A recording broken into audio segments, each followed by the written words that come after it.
Just wanted to give you a quick tip on how to water your plants. That's worked for me for a long time. You basically get yourself a nice plastic bottle.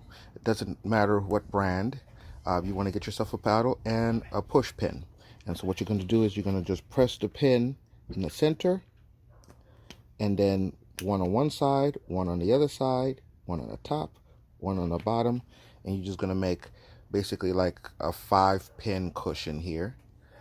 And then you're going to fill that up with water. Now, we use rainwater, but you can use tap water as long as you let the tap water to sit for a few hours, because you want whatever chlorine that's in the water to be evaporated, okay?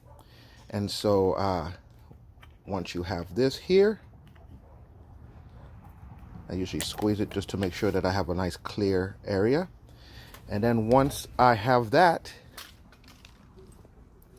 I'll come over here, and here's my container of tomatoes. Now, I have it watered a different way, but if you want to water it this way, you just go ahead and wet some of the soil first. You want to make sure that the soil is nice and wet, and then just stick it in there. You can twist it, stick it in there. And there you go. Now you have your watering globe that works really well. Now what you're going to do is it's going to drain very slowly at first, and then as soon as the plant needs more, which is going to need a lot at one time, it's going to drain. Of course, the taller the bottle or the bigger the bottle, the better.